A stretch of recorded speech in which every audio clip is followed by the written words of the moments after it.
Hello, I'm Paul Zaychuk, founder of Elastic Steel, method of athletic conditioning. Today I'm going to talk about the side kick. I made a lot of YouTube videos about the side kick. You could look at a lot of them. And I often get a lot of questions about the side kick. Before I get into that, I want to make a comment about last week's video. In last week's video, I was talking about the Muay Thai round kick and the pulling upper body, upper back muscles for that kick. I got some interesting comments about that. One master contacted me and said, Paul, you set in a bad example when you drop your guard. In other words, throwing that kick, I was demonstrating dropping the guard. Of course, that is style difference because in Muay Thai the guard is always dropped. I usually use front leg kicks and I usually use snap kick. So for instance, my side kick doesn't drop the guard. My front kick, my roundhouse, I do not drop the guard. My hands stay up here. Doesn't matter what I do. Even if I throw a snap kick with the rear leg, any kick, my hands stay up here. However, in Muay Thai, the hand is dropped. That is just how the kick is performed.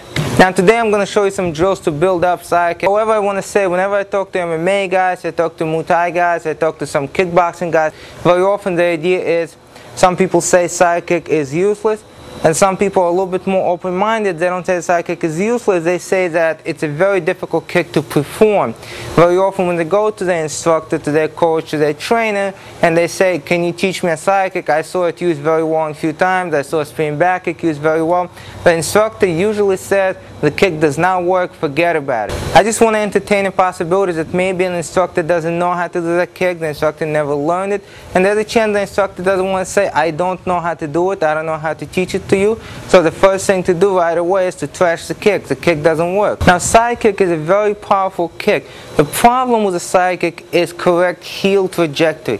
If your heel goes in line with your body, if it goes in straight line, if there is a point A to point B between you and the target and you can accelerate your heel using the side kick in that line, it's a very, very powerful kick. Now everybody knows what a side kick looks like. The problem for the side kick is to get that trajectory. The hip extends a little bit more than the knee, or the knee extends a little bit more than the hip, you're not going to have correct trajectory. Some people think that it's a strength imbalance. The hip extensors are stronger, the knee extensors are stronger, and that's why that's happening. Sometimes that is true.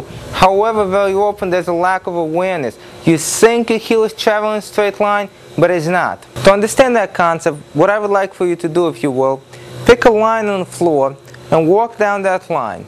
Look at the line and walk down that line. Now I want you to come back and do it again. Keep your eyes closed. Okay? Walk down that line. You think you're walking down in a straight line, but chances are, without a lot of practice, with your eyes closed, you're going to walk over to the side, although you think you're walking in a straight line. Same thing happened with a side kick. You think you're kicking in a straight line, however, very often you're not. And that's where the power is lost. Biomechanically, side kick has two parts of its trajectory. Prior to impact and during the impact. Often side kick is training a pad like many other kicks. I'm not even going to talk about the fact that you should never go straight to the pad. You should never first work on power. You should work on technique, very often in slow motion.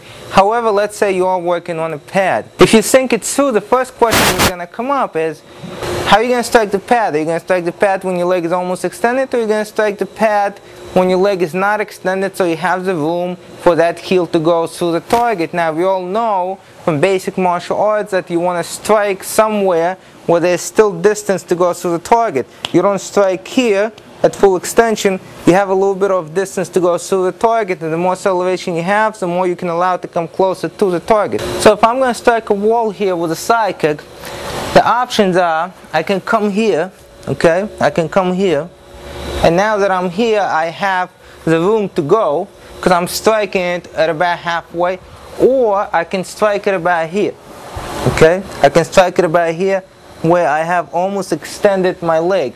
Which one do I do? Now for somebody who has a technique and has a straight line, of course you're not going to strike with the leg completely extended. However, for a beginner, how do you know what your trajectory is once you strike a target? Remember, if your foot does not travel in straight line when it's approaching the target, chances are it's not going to go in straight line when it goes through the target.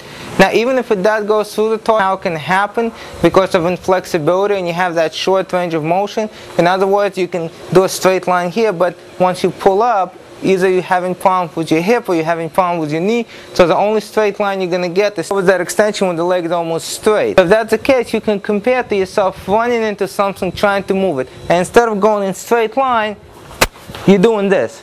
Not building up that momentum before you strike. So it doesn't matter, even if you go in straight line to the target, you're not going to generate a lot of power. It's an opposite case.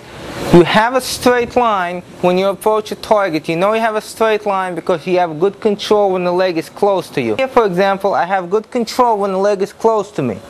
But when that leg comes out further, I might be losing control. Now once I begin to lose control when the leg comes out further, if I begin to extend just the knee or I begin to extend just the hip, what's going to happen? I'm going to lose all that power that I've generated with the momentum of my body and with that initial acceleration of my leg. So in Elastic Tool Kick Mastery System Level 3, we work on control next to the body, we work on control away from the body, we work on that trajectory. However, I'm going to show you some exercises that I do not include in SKMS 3, and they involve props. In SKMS 3, we don't use props. You would watch your trajectory towards the target, and once you make contact with the target, you will be able to see if your foot continues the straight line. So here I have the first device, which is just a resistance band. Okay. It is attached on the top or attached on the bottom. It's twisted. The reason that it's twisted and not flat, that allows for the heel to miss it a lot easier. Okay. So now what I'm going to do is just slowly perform a kick. I want to touch it with my heel. I don't want to touch it with the edge of my foot. I want to touch it with my heel. And I want to push the resistance band with my foot, just with my heel. Okay. So here I have a side kick, extend, touch, push, back. First part of trajectory, second part of trajectory, back. First part of trajectory, second part of trajectory, back. Okay, same thing on the other side.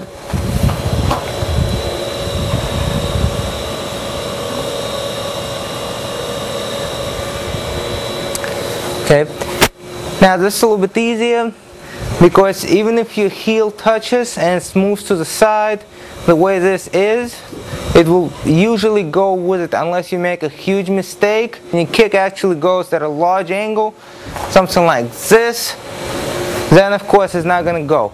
If it makes a small mistake and goes a little bit, it has a tendency to sort of go with it for the small mistake. Once you can do that well, we'll move on to something that will not allow for that much margin of error. Now this is a more difficult setup. Okay, the stick is here and then there's one resistance band on top, one on the bottom. Now this will not stick to my foot. If I make a mistake, it's going to go to the other side easily.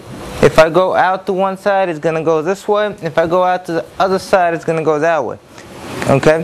So this way I have to make sure that my heel travels in straight line. I'm going to get an instant feedback about how my foot is traveling. Okay, so now my heel is up, push straight, come back. Now if I would have missed that, or if my trajectory would have had that little heel kick at the end, what would have happened is this. Okay, and then on my way back I would have just hit my toes. Here's another angle. Okay, that you come into the stick with a heel, straight line. Once that happens, you know you have first part of the movement, the heel extend. And once again, kick trajectory is Elastic Tool Kick Mastery System Level 3. In Kick Mastery System, we do not use props like this. It's just something for you to do on the side. We use different exercises because they're designed for a class where there's an instructor and a lot of people in class, and everybody's not going to have access to something like this. We use body marking, different lines on the body to see if you have correct trajectory. I'm Paul Thank you for watching.